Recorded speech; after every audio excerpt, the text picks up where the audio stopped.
just getting started. It's just getting warm up. My next brother has been like all over the world. At 49 years old, he decided to no longer just keep his good corporate job. That corporation was Verizon.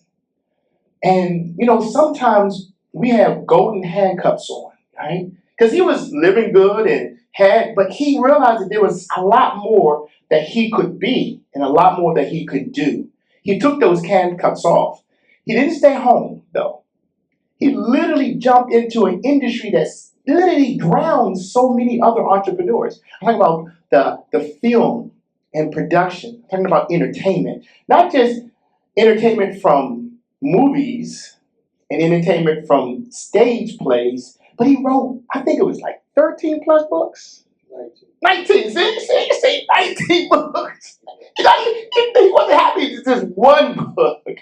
And I want you to get a chance to know that we're going to interview him in two parts. The reason we're going to do that is because I want you to get a chance to meet the brother. My first time of meeting this man was asking him first by telephone to change his schedule so that he could be here at the Greater Washington Urban League to support a team of filmmakers that he supported, the Black film. He changed his schedule. He got here. And when he got here, I understood why we changed our schedule, because the event couldn't happen without him and his wife. And then after that, my brother was like, yo, you got to interview. I'm like, well, okay. And he said, yes. So I was like, yes. But the relationship just didn't start there, because then he said, if you want to do this right, and you all want to hear, right is everything. And part of being right is the pre-production. Part of being right is the resource. It's not just deciding, it's the resource. And it is the homework. He gave me a list, y'all, of questions, and not just one. I'm going to show you on my phone. And this told me that not only was I'm about to interview, you got me stuttering already, about to interview a man who's changed the world game. I say world game because he didn't just do it here for Verizon. What he's been doing around film and what he's been doing is pouring into people like me all across the world so that we can get back to being our best selves for our community. Y'all see his picture, right? But if y'all don't give me a moment, and this is just to give him a clap while he's coming up here. It's the BK Fulton. Big brother. I appreciate it, man. Thank you so much. All right? Cool. That award is yours. It's here. Thank you. Okay. Now we're going to do this in two parts, right? Okay. That's okay with you? That's cool. Because I want people to, because sometimes we get to a elevation where people don't think we still have the common touch. And you do, right? But that common touch, I believe, and I want you to talk to us about it, is rooted in who you are being every day. So if you can say your name, so everybody can say it, right? But then you can tell me that young man that took care of that sister that became able to hear even when words are not being spoken. And you took that care into everything that you do. Sure. See, I did my homework. You did. Yeah, what he's talking about is my very first book called Shauna. And it's about my little sister. She passed last August. Sorry, and we'll get into that. She outlived her life expectancy by 31 years. Wow, God is So good. she was only expected to live about 20, and she lived to be 51. Love will do it, won't it? Love will do it. Love wins. And that's an important part of the message. Yes, sir. Is do we love ourselves enough to give our dreams a chance? Mm. And we all have to ask that question. Each of us uniquely has to provide an answer. Yes. But back to who I am. So my name is BK Fulton. I was born in Hampton, Virginia, and was the only child for a little bit. Then my younger sister Shauna was born. Found out right before I went to college that I had an older sister, so I'm kind of in the middle between. Oh, I didn't see that one. I didn't read that. The story evolved. Okay. But yeah, so my older sister Devorah lives in California, and she's in the Air Force, retired, and got married to another airman, and they live a great life. My parents were educators. While I was in graduate school, I taught a little bit. So sharing, caring has always been a part of our DNA. When I did the history of our family, I found there was a lot of teachers, preachers, and servicemen. In fact, one of my cousins, Leroy, was a Tuskegee Airman. Wow. And he trained 60% of the pilots. Okay. And so it was a big deal. And the thing, nobody talked about it. And that's part of why I got into storytelling, is because those stories, those examples can help us to be better. See, can help us to grow. See, that's one of my questions. That's going to be my third question, because you have carved off a unique way of telling stories. I don't know if you all watched last night. I don't normally stay up to 11 o'clock, but last night I was in my PBS, and we're going to talk about this amazing production, right? But you are telling stories not about poverty and not about slavery and porn. And you're telling, but you got the industry to understand, because you put your own money up, but you did it in a way that brought others with you. But I'm not going to go there yet. Right? Okay. But I want to stay with this, because you also are highly educated yourself, right? You did that. So before you got into that corporate space, you sharpened that skill of education. Sure. Can you share your why with that? Why was that so important? So let me, a little bit more on my sister and the significance, and then I'll flip into education. Yes, sir. Is that all right? So Shauna had a disorder called Rett syndrome, and only girls survive it. So it speaks to the strength of women. Yes. And I give a lot of credit to the sisters in particular, because they have held us together, held our communities, held us, put up with our crazy. And so, sisters, thank y'all. Yes, the urban league. We are literally run by our sisters. I give all of them. Yes, we support them. But we got some intelligence. Marty and Cooper was the godmother of my children. See, there it is. You know what I'm talking about. And that legacy continues to flow through here. And when I was thinking about law school, it was her that was coaching me on how she would study and how to approach. But so Shauna, her disorder meant that the Rett syndrome, you get to about age 2 or 3, and then you start to regress instead of progress. And you fall a lot, you don't really talk.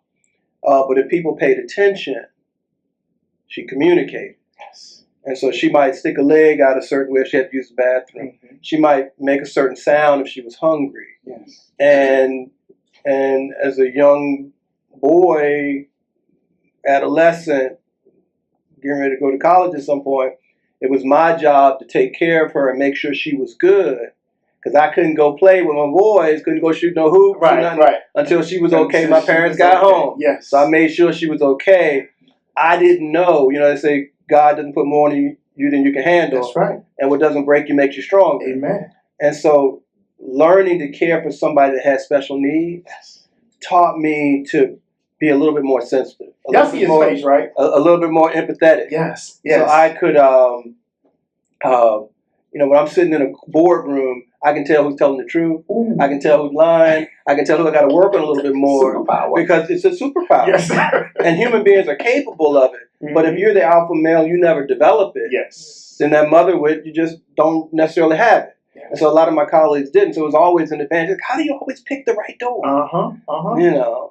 And so I always give her credit for a lot of my success, especially the parts the skills that began to differentiate you. All of us did college, all of us got these degrees. Now what's differentiating us? What's making the difference? And it's what you experience at home, the stories you were told, what you read, what you learn to tell yourself. And so I'll share a little poem I wrote about her. So my very first book, my wife said, honey, that book will bless people. It blessed me when you told me the story. You should put the poem. I wrote it when I was 16. Because I was trying to understand how I could do all this stuff, and my sister had all these challenges. And so I wrote this when I was 16, and then when I retired from Verizon in 2015, at 49 years, 348 days, according to plan. You asked about my plan. I did a 60-year plan, and one of the goals was to retire before my 50th birthday. Okay. But anyway, Shauna, a gazing little boy stopped and asked, can you run? Yes. Adjusting her leg brace. Can you dance? Yes. Adjusting her position in her wheelchair. Are you happy? Yes. Adjusting her gaze towards heaven. Big brother, Now that you are a man, in your newfound wisdom, don't count me out. I run in my mind. I am an Olympian. I dance in my dreams. I'm a debutante. And I am happy because I am loved. So I wrote that when I was 16. Woo. So excellence started that young. Yeah. To be able to feel that and have that compassion and then internalize it to become a superpower. Uh-huh. Thank you for sharing that, man. Yeah. Thank you so much. For real. I mean, I think one of the things that we've got to be for each other is our authentic self. We got to be and step into who God made us to be. Yes. I tell people I spent my first 50 years doing what I was trained to do. And now I get to spend the rest of my life doing what God made me to do. Yes. And that is to tell these stories. And, because stories changed my life. I was an engineering student at Virginia Tech, flunking out. There was so many beautiful women. There was a lot of ball to play. Hey, but you didn't leave Virginia too far because you're still there now, right? Right here. And it was cold on that drill field at Tech. Uh-huh. And I don't like the cold. Okay. So the brother was like, I might have missed a class or two. Uh-huh. And that's not a form. I do not recommend that for Okay. going to school if you're trying to be serious about school. So I went to the library, brother, to plan my escape from Virginia Tech. And this is where, and a lot of our conversation will probably come back to love and faith. Mm-hmm. Yes, I'm going to bring it right back around. Okay, because I went into the library to try to figure out how to get away. And I happened upon a book that changed my life. Now, how do you happen upon a book out of a 5-story library and 2 million volumes? That's God, bro. Ain't nothing but God. Amen. The first book I picked up in the E185 section. Turns out that section in any Dewey Decimal System is a section on black folk. I encourage people to take a look. So say that again. The E185 section of any library, the E185 section on black folk. Okay. I picked up this book and it had a piece in it on this guy named Howard Latimer. I'm like, well, who is this? Yeah. And then read that he did the core part of the lights. Of the lights, yep. So we give Edison the credit. But he was the one. But he was the one that made it commercially viable. Edison did his filaments out of paper. They burned out. Yeah.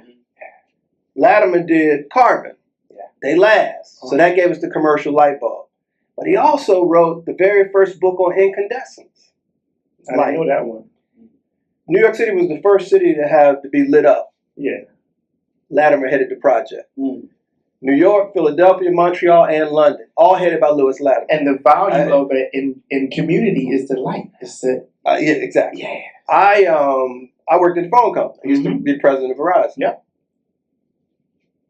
He did the original patent drawings for the telephone. Wow. So now I'm the chairman of the Lewis Latimer House because I owe that brother a debt. Yes, sir. So I fly to New York on a regular to run. We just had a big fundraiser. It's going good. I work with some of Lewis Latimer's descendants and other folk who care about telling these stories. Because again, our children do not know. No, and I didn't know the other piece. And if they don't know, then somebody else can claim the work of our ancestors. Yeah. I mean, I'll just say this now. A sitting U.S. president, y'all know who, got in January in front of the press club talking about everything important ever invented was invented by people of European descent. Yeah. And then 80% of what he named was invented by people of color. Right. 80%. Yeah. But because he didn't know, and nobody in the audience knew or had called him on it, it stood. Yeah. And we've got to do better than that. I was talking to a group of lawyers this weekend. And they were talking about what's the importance of story, why'd you get into film? I said, I got into film because stories are so important, and I wanted to be able to affect many communities on a global basis, kind of what you were talking about earlier. And so I asked them a question. I said, all right, let me show you why a story is important. Number one, what's the most read book in the world? I would say the Bible. The Bible, that's right. And what is it but a collection of stories? Yes, a whole lot of stories. Yeah. I asked them, I said, have you all ever heard of Thomas L. Jennings? And, these are all lawyers, trained. You thinking somebody going to know. No hand went up. Because they were in the whole room? In the whole room.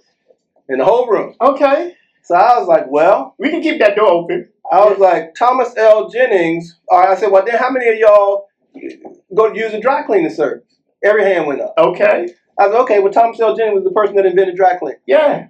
Yeah. And it wasn't George Jefferson. Right. Born in 1791. By 1821, he was the first African American to have a patent in these United States. He kept the patent above his bed. One of the reasons was because a patent was only granted to citizens. Yes. So it said he was a citizen. So he had dual. He got the patent for his work, Yeah. but also personally, I'm a citizen. Yeah. Because other blacks were doing stuff, but they were enslaved, or not recognized as citizens, they couldn't even get the patents, couldn't get the benefit of their intellectual property. Wow. So it doesn't stop there. It doesn't stop there. Okay. So then Brother Jennings took the money and bought his wife and children out of bondage. Then freedom. Yeah. That makes sense. Yeah. Ain't done. Yeah. Then he found the first black newspaper, national newspaper in the country. I didn't know that one. Same brother. Okay. And we're not done. Okay. Then his daughter was pulled forcibly off of a trolley. And he didn't like that, of course. So he asked for, he created a legal defense fund. And the lawyer that represented him would end up becoming the president, but he won the case. So 100 years before Rosa Parks, Brother Jennings set up a fund, won the case for his daughter, and integrated the trolleys in New York City. You see, I ain't done. Okay. This is one man. One man. Okay, this is one man. This is a bad brother. Bad brother. I knew about the bad brother. Go ahead. The very first 4 Panhellenic conferences for abolitionists he funded. And then he helped to create Abyssinian Church. Now here's where it comes home, because I woke up at 3 a.m. with checking my phone. I had to speak that day. Okay. And so I was trying to rest. I said, why am I waking up? What's going on? Must be emergency. Yeah. And so I got up, and this was the story, what I'm telling you. Yeah. That's how I know it so well. Yeah. I mean, I just found out about it a few days ago. Yeah. Founded Abyssinian Development Corporation. When I did my master's thesis called Ghetto No More, guess who I did it for? Abyssinian Development Corporation. Okay. My master's thesis. That's that piece in when you the very first house I ever owned, I bought because of my master's thesis. Wow. Yeah. At the top of the real estate bubble, I mean, I paid $88,000. It was worth $1.7 million. And this is in Virginia. So this is New York. This is New York. Okay. New So York. You came back, but you're in Virginia now. I'm in. Oh yeah. For sure, okay. for And sure. I want to end that. That's going to be the next one, right? Okay. So I want y'all to get this right. This when he gave me the homework, and I'm telling you, this is in the morning time, and all I can do is say yes, sir, yes, sir, right? So your sister had that, but your mom worked. The family worked. So you saw 2 individuals educated coming home, but you also saw the responsibility of caring for family. Sure. And and you've already shared a little bit. The reason I'm going back to that, because I too have a lot of brothers and sisters, right? And a lot of times caring for them makes us more of who we are. Sure. I tell my older sister that all the time. So my question is, and I'm hoping that you all get kind of open too, because he's going to have an opportunity to speak directly with you. But family has not always been the person right next to you. You had some instances or some situations. Could you talk about maybe 1 or 2 that made you realize that you had to do even more? Because you came from educated individuals who were accomplishing a lot of things. And sometimes that pressure can make you just be like, but it has molded you to do even more. Can you share one of those opportunities where that pressure, you really realized that it was making you more than what you would be if you just ran away from it? Yeah. Well, you know what's interesting, brother? I don't let a lot pressure me. Okay. And I've always kind of been that guy. I do martial arts. I do basketball.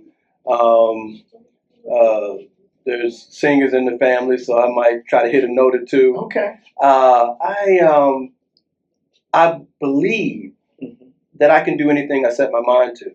In fact, I believe that anyone can do anything they set their mind to. In life, there are essentially mirrors and windows. The mirrors are how you see yourself reflected in the books, the TV, the movies, the things that you take in. And if you have healthy mirrors, Du Bois, Jennings, Urban League, people in the neighborhood looking out for you and telling you, you can do it, baby, you can do it, baby, and showing you examples, then it's easier to look through somebody else's window, say, they human, I'm human, I can do what they did. But if you don't have healthy mirrors, especially early, you become that woman CEO. Do women belong here? Mm-hmm. Can I do this? Mm-hmm. Imposter syndrome set in. Mm-hmm. And then your own doubts start to crack your success. If you're the minority in a place, same kind of thing. Mm-hmm. But what you find, that's why people coming from other countries where it's not unusual to have talented brown folk, mm-hmm. they seem to do better. It's because they're not dealing with the psychological thing of how do I fit? Am I good enough? Is this for me? And so it's kind of unique to folk who have had a colonialized experience or an enslavement experience. Got it. Okay. Yeah. Now, for some of the early folk coming out of enslavement, they didn't have some of the negative movies or some of the stuff that told them you're pathological, you're a victim. And so Brother Jennings said, oh, well, I can try to get a patent. I can fund the church. I can create a legal defense fund. Right. But we give our kids so much. Rude, 12 years a slave, we victim, mm-hmm. we beat up. Mm-hmm. So we get mad as hell when something bad happens in the neighborhood. We get out there and protest. Mm-hmm. But then we don't always have that same energy when it's time to vote. Got it. We don't always have that same energy when it's time to create a business. Mm-hmm. Or when the kid's already doing good and they need some help, need some money to go to college. Mm-hmm. You know, show up for that. Don't just show up, blah, blah, blah, blah, blah. You know, that's all. I ain't knocking it. Okay. But progress ain't free. Yeah. Freedom ain't free. Okay. And so it's critically important to read the stories, share the stories, pay it forward. Mm-hmm. Legacy is not just what you inherit. It's what you carry forward. We get the baton. We are our ancestors' echoes. They done dropped the ripple, and it's coming out, and they had a wave on us. Mm-hmm. And what you gonna do? What are we gonna do? So the stories, that pressure piece you was asking me about. So what I did when I got that book on Latimer, mm-hmm. and I done figured out how to do school. Now I read that book. I went from the probations list to the dean's list to the board of directors, mm-hmm. where they're flying me in a jet to govern the school. I'm like, wow, the right information will change your life. Change your life. You put the work in. You got to do the work. I mean, God blesses all of us to turn our dreams and ideas into their tangible equivalents. But you have to have the faith, be willing to do the work, and expect the outcome. Now, that outcome. Don't go yet. Okay. Let me get back to this one more point, then I'll shut up. Okay. So part of what I did when I got enlightened was, I had my parents, but I said, I want to go higher. So who do I respect? And this is some of the best advice I give young people because it's easy for them to understand. Identify 3-4 people that you respect. Mm-hmm. And then you go read the short version of their bio. And you isolate the common things that they did. All of them went to school, that means you got to go to school. Mm-hmm. All of them worked over here at the Urban League with, then you got to work there. Northeast, West, whatever. Okay. So then you lay out the common denominator on one page. So I ain't asking you to do the Taj Mahal of a business plan. Okay. I'm saying one page, your life plan. Mm-hmm. 50 years lease. Try to go to 100, but 50 years is people can handle that. Okay. And then you work your plan. And then as you get more mature or more interest, you add additional scaffolding to that plan. Mm-hmm. But what's beautiful about having a written plan is that when things come up, life is dynamic. Yes. If something doesn't contribute to your plan, you don't even do it. Got it. Don't even do it. So I ain't never been drunk. Mm-hmm. I ain't never been high. I ain't even never been to the strip club. Mm-hmm. And I have tons of fun. I hear you. But that's the other thing. You're talking about, how do you have fun? How do I have fun? I'm enjoying life. Right. Your joker again got 2 cents the pot to piss in. Well, tell me about fun. Yeah. No, I want you to come out here to South Africa with me. Right. Come on, let's go to Abu Dhabi. Right. You trying to go in the club and hustle up and that's it? Yeah. You have a few drinks. Oh, high out of my mind. That's fun. Yeah. You're running away from life. Yeah, he hasn't been on a yacht yet. Yeah, there you go. so you get that plan, you work that plan, and then so things that don't contribute to it, you don't do. Got it. Things that do contribute, you consider. Yeah. Because again, everything ain't ours to do. Okay. But as long as you stay on that trajectory, you end up with what's likely to be a great life, maybe your best life. Part of my plan was retire by my 50th birthday. Mm-hmm. So I retired at 49 years, 348 days. You took those golden handcuffs off. And so I want to go there, right? Go ahead. And the reason I asked you about that, the other question, was because when everyone's around you is excelling, it can have a dual, it can be a dual sword, right? Mm-hmm. And I'm glad that you have showed us how you took that mirror and you allowed yourself, because you went into those rooms where you were the only one that looked like you. Mm-hmm. And you came out still being connected to community, right? Mm-hmm. So my question is, when you went into Verizon, mm-hmm. when you went into those, because you didn't just go, you literally you made Verizon what Verizon is, mm-hmm. right? What was that common thread that you mm-hmm. had to pull on every day? Mm-hmm. To literally go into that corporate space mm-hmm. and be the man that you are come out. Because sometimes people walk in those spaces and that face change. They put on that other face. Yeah. Sometimes they can't pull it off. This is why I encourage people to read.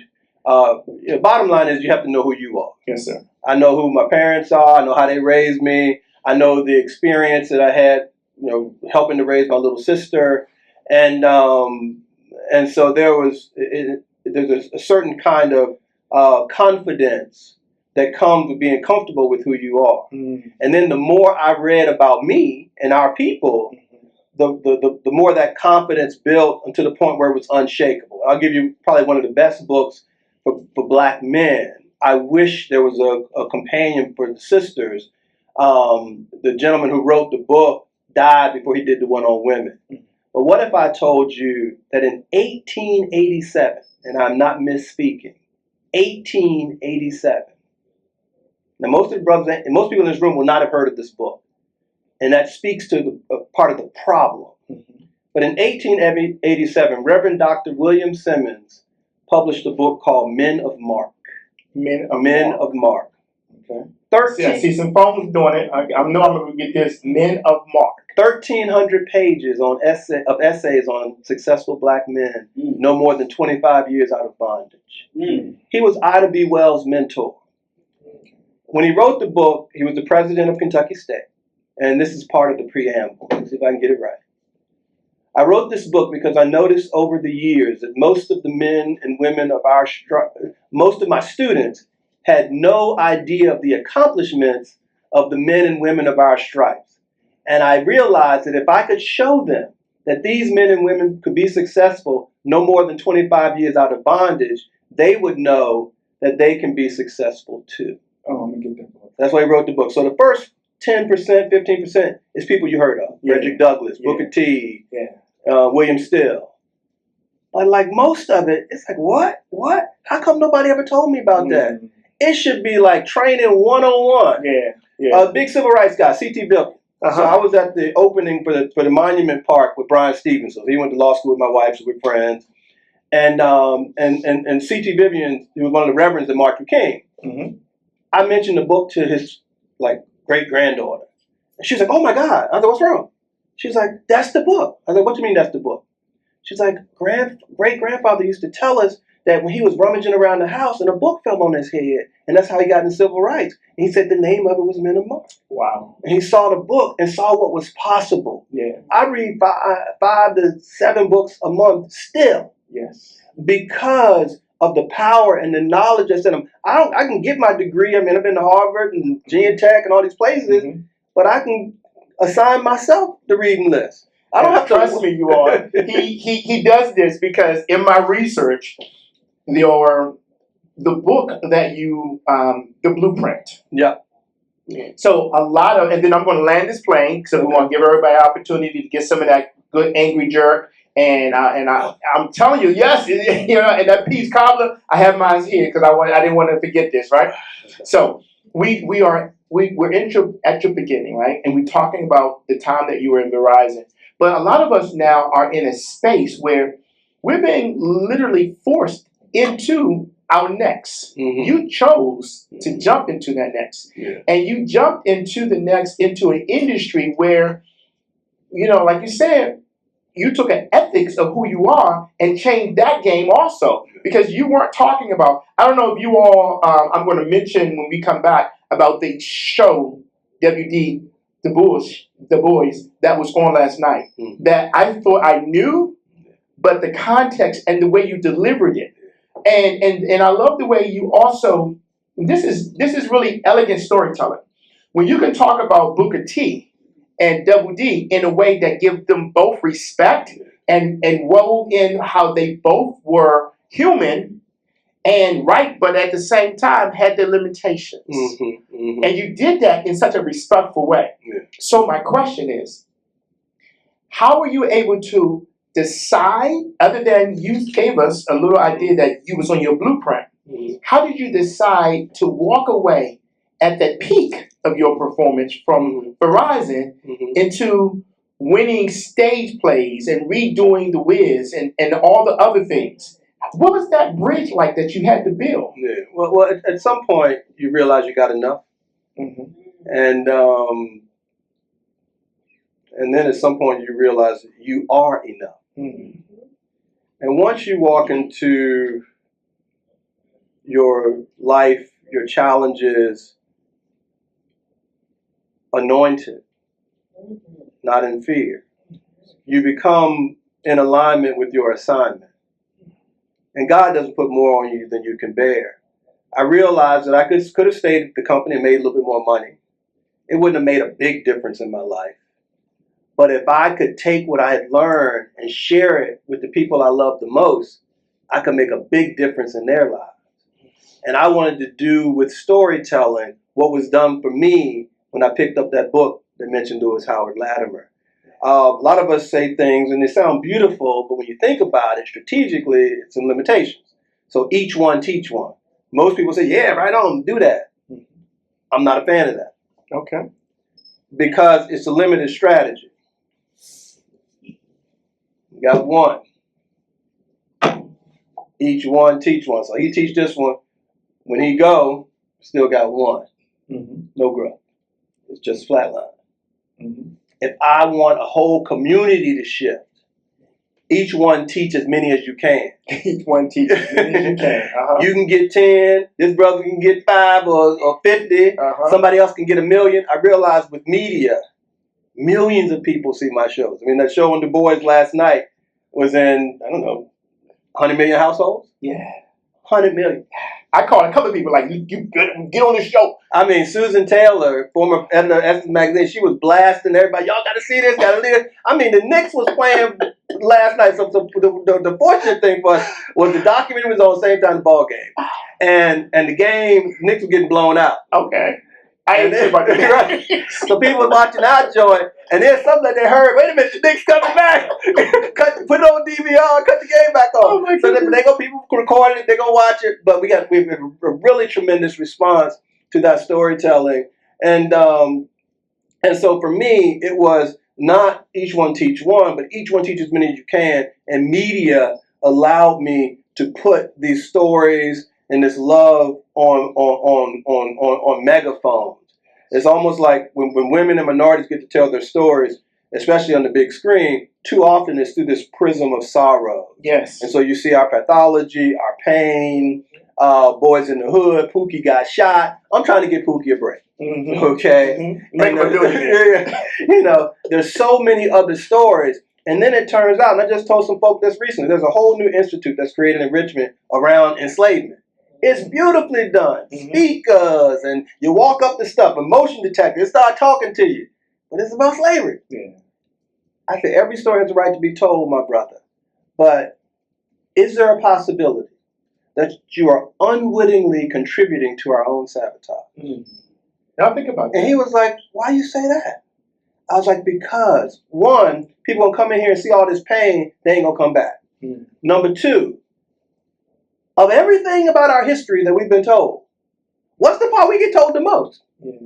that we were slaves. That we beat up and stuff. That mirror again. And then I was at the investiture of the first black female Chief Justice of the state of the Virginia Supreme Court, Cleo Powell, personal friend. Cleo, what made you think you could become? What made you want to become a lawyer?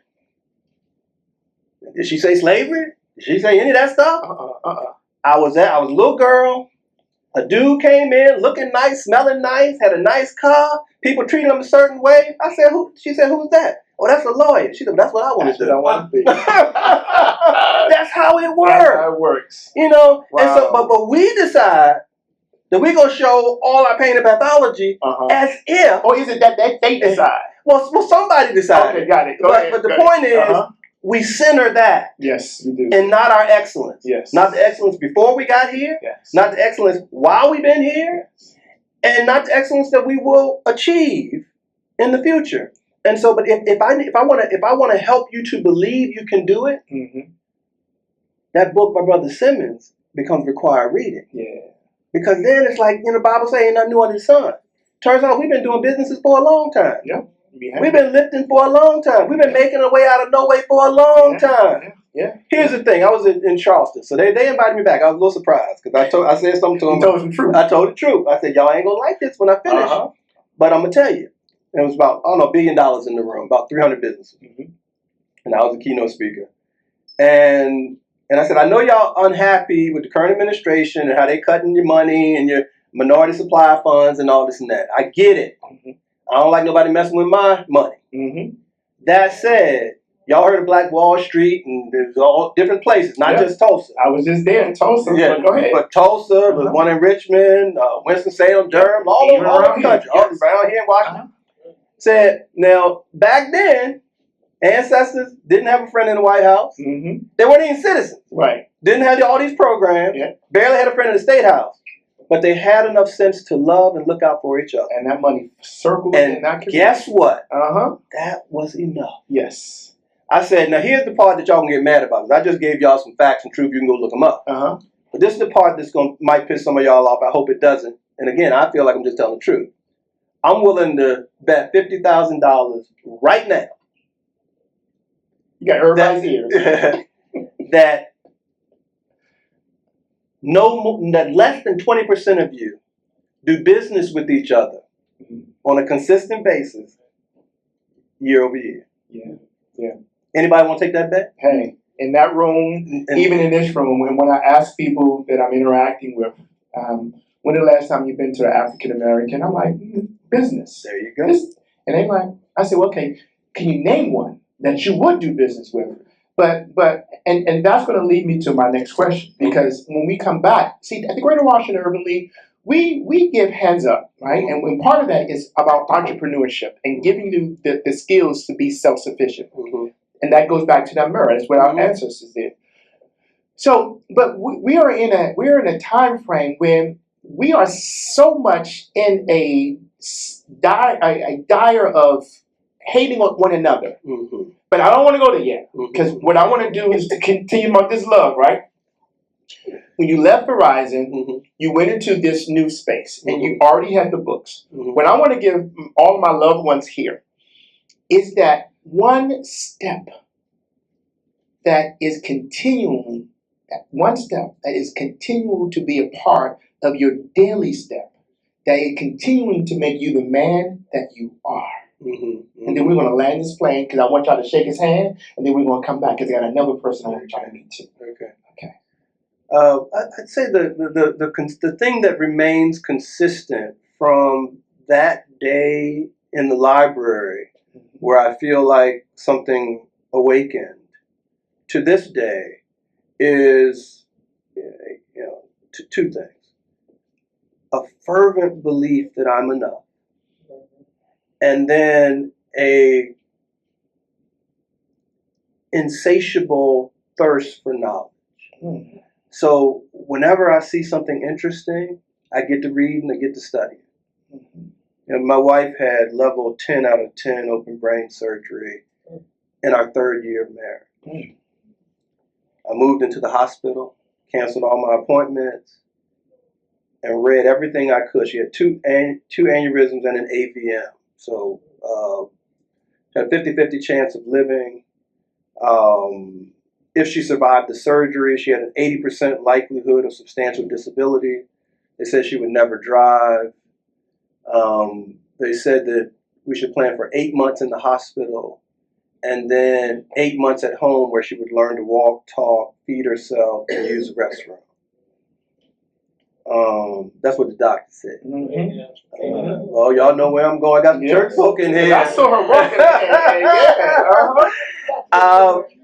2 weeks later, we back at home. 2 weeks. God is good. Not 8 months. Yeah. 2 weeks. Yes, amen. 4 weeks later, she back at work. Ooh, attorney. One of the top attorneys in the world. 5 weeks later, she driving. Yes. So we got the miracle. Yes, won't he do it? And there are a number of things that had to happen, that did happen, that helped to make this the story that it is. Yes. And so what she just found out on Mother's Day was that there's a building going up in Portsmouth, Virginia called the Mustard Seed. And it's a bunch of sisters that financed it, and they burned the mortgage in the first 6 months. Wow. And it's not a church. It's not a church. But they have a museum in there on Trailblazers. And my wife will be the trailblazer of law. It'll tell her story in perpetuity. Amazing. But so that's what happens when you stay grounded, you have faith, you love yourself enough to give your dreams a chance, as I said earlier, but you decide that you're enough. Yes. And you decide that there's nothing on this earth that any human being has done that you can't do or learn how to do. And then it just becomes a matter of what do you want to apply yourself to? What do you want to work on? And then if we ever figure out how to help each other in those pursuits, then we flow into who we're really supposed to be.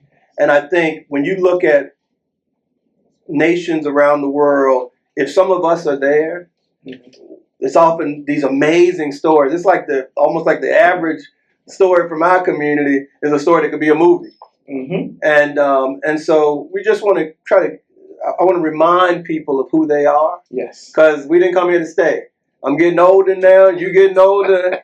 We're going to do this a few times, but the young folk will have to take over. Yes. And we want to make sure that we leave them with the mindset and the skill set so they can use the tools of their time, all these podcasts and video casts and all this, and take it forward so that the people that come after us and after them are in a place where they feel like they're on top of the world. Because that's where they belong. That's where we want.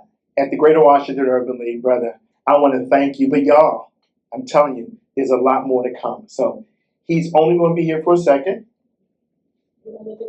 Yeah, I am. But he's only, he's going. I want you to do this. Let's do one question. Yes, Miss Corbin, let's do one question. Anyone have any questions? Because he's going to come back. I want you all to get a chance to eat some food. We're going to have a second half. But I do want, if anyone have any questions, because I want to honor that. Anybody have any questions? Yeah.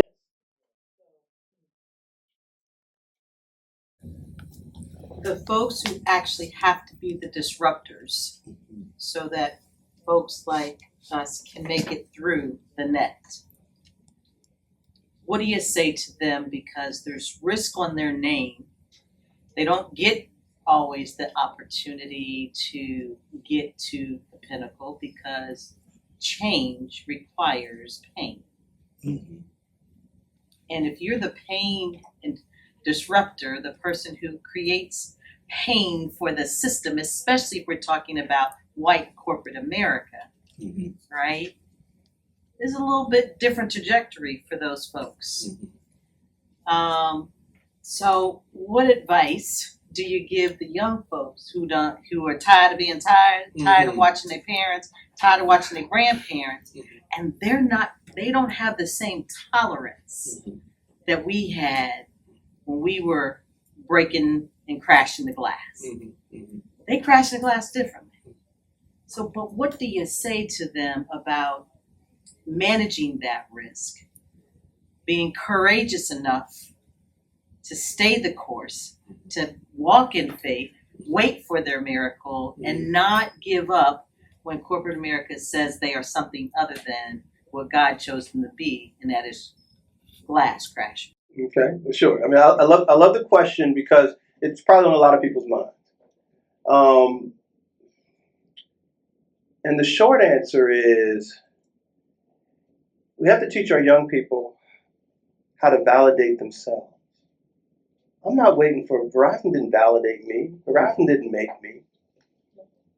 I made me. My parents made me, literally.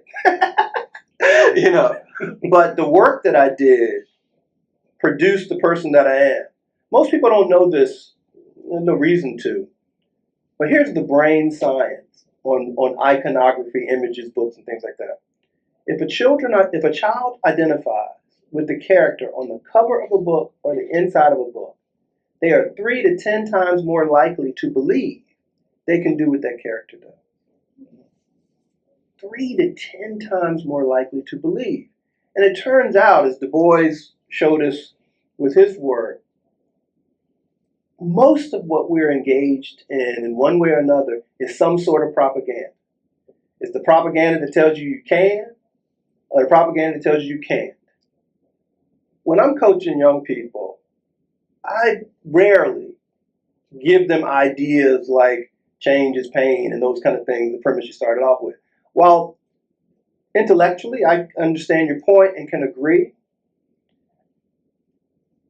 I don't often use those kinds of that kind of shorthand or poetry to explain life, because there's a sophistication that's required, so that doesn't cause you to be paralyzed. It ain't gonna matter. They ain't gonna give me my opportunity. I gotta wait for them. Instead, I'm working on trying to tell them, if you don't like that table, build your own. Okay. And it's that kind of mindset. Somebody said, BK, you wrote 19 books. How you write 19 books? I said, you just sit down and kind of start writing. And they said, well, what about writer's block? I was like, what about it? What doesn't it get you? No, I don't embrace it. I don't accept it. I watched Steven Spielberg write Star Wars. They did a documentary on it. Sat down at a desk with a yellow notepad and a pencil and started writing. Good enough for me. And so when I'm out here doing this, and we winning Tonys and gonna win an Oscar, and with our next drop, gonna probably win Emmys with the one from last night, I ain't thinking that, you know, somebody not gonna like it and they might not open the door or whatever. I'm like, how does this industry work? What do the best people in it do? Let me go to work. And that's the thing we've got to learn to focus on. We've got to get out of, like in the documentary sharing, it's like a double consciousness where you see yourself through your own lens, but then how somebody else is seeing you.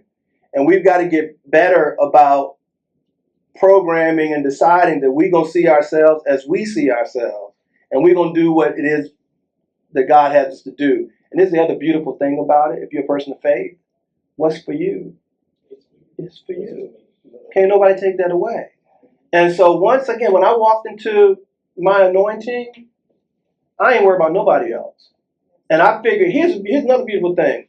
When you do everything that you know how to do, and everything else that is beautiful, that is love, that is your faith tradition, that are our ancestors, shows up to conspire to help you to achieve righteous ends.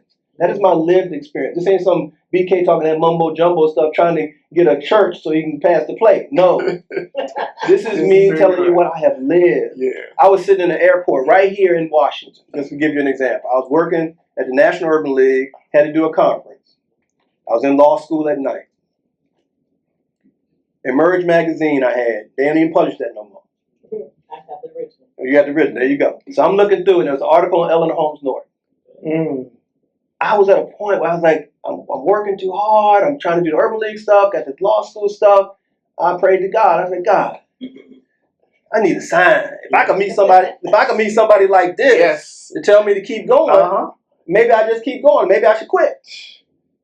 I swear to God, sitting right here with you in this room on this recording, I looked up, Eleanor Holmes Norton is standing right in front of me, in the flesh. No longer, I still got the book.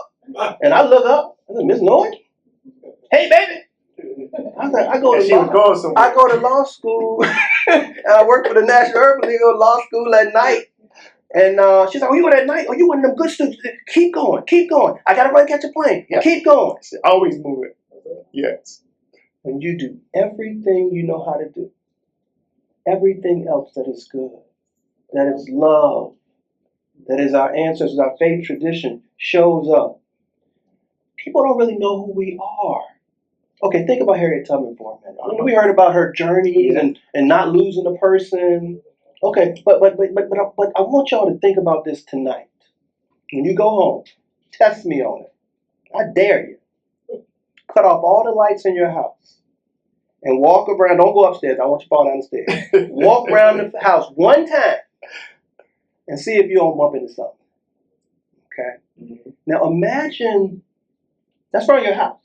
Imagine going 50, 100, 200, after the Fugitive Slave Act, 300 to 400 miles with scared folk, with women and children, people after you with dogs, torches. Yeah. You ain't had no iPhone. You ain't had no Google Maps. You couldn't light a candle. Couldn't go the same way twice. Yeah. How do you not get caught? Yeah. God. Yeah. That's what we can tap into. It's always there. Blessings flowing right now. Yeah. If somebody in this room got a blessing for everybody in here. Yeah. And if you receive it, you open to it, you're going to get it. You know? And we have to be that for you. That's what, think about what our ancestors did. They created all these places. Matter of fact, Black Wall Street. Can I? Yeah, come on, one more. Because I have a sister. Keep going. So you heard Black Wall Street. Yep. Tulsa. They dropped a bomb on it, burned down the neighborhood and all this and that. All right. How many in this room have heard of BC Franklin? BC Franklin. She heard everything. All right. Okay. All right. BC Franklin. So pretty much nobody. All right. Now watch what happens when I tell you the story of Tulsa through the lens of BC Franklin. So BC Franklin, Buck Coleman Franklin, was the lawyer that defended the family. He set up a law firm in the dirt in Oklahoma. BC Franklin, another lawyer, and administrative person on a manual typewriter. Books literally on the ground. A tent. He took the case all the way to the Oklahoma Supreme Court and won. And it allowed those communities to rebuild. When some of the ancestors who survived Tulsa were asked, what do you want the young people to know? She said that we rebuilt. That we rebuilt. And the person that helped to make that happen, nobody knows about. I didn't know. And now you know about his son, John Hope Franklin. Yeah. Boom. Yeah. Okay. Yeah. But people didn't know who the daddy was. Wow. Fruit don't fall far from the tree. And so what we have to do is be those strong trees and make sure that the fruit that we bearing is ripe and juicy fruit. Yeah. And because of the Urban League, we were just in Tulsa, Mr. Washington and Ms. Gunter. We were in that one of those remaining buildings. Okay, this is amazing, y'all. So y'all see why I want to stop for a moment to let him get some water and some food and let y'all shake his hand? Because I want you to feel this love, brother, that's here at the Greater Washington. Thank you, I appreciate that. And after we come back with you, I have another sister that I was at Metropolitan AME Church. And we were talking about entrepreneurship. Sister Carolyn, she was there talking about AI. How many of y'all know how important this AI is? Y'all do? She broke it down. Her business, the resourceology is like resourceology. She literally, from her government job that she moved away from, has been given the resources using technology so that children can go to school. And that's why we started talking about how important this education pathway is. And her desire is to not just teach one, her desire is to multiply that by giving a class that will allow young people and their parents to know the resources are there and so that they can share as well as continue. I love that. To that point, I know we got to take a little break, but I was just with brother. I'm in an organization called the Boulay, so it's supposed to be the successful brothers, and we get to I read about y'all. meet once a month. And so we were at the last meeting last week, and one of the brothers mentioned that one of his children, his son, is some learning disability. Mm-hmm. And so they were able to use AI.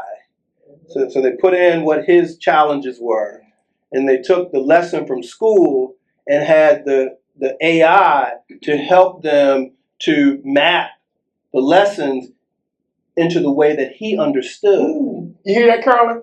Yes. Yeah, that's what it's all about, right? And he just finished his associate's degree, and now he's going to go for his bachelor degree. But people wouldn't have thought that this kid would have even achieved that. And so it's up to every generation to do what I call use the tools of your time. And instead of running from things like AI, we need to embrace the good parts of it. I think if you're a reasonably intelligent person, AI just becomes another tool. Yes. If you're a lazy person or not so educated, then it becomes a crutch. And it's going to rob some of your analytical and research skills, etc., unless you engage and sharpen them and hone them. I mean, I'm a highly educated person, so for me, the AI tool is great for some of the rudimentary research, maybe a first draft of something. But what I've done is I've become really good at prompting. So I can ask it a question, and I tell people when I'm answering questions, I say, you ask me a good question, you get a better answer. You ask me some more jive questions, you might get a jive answer.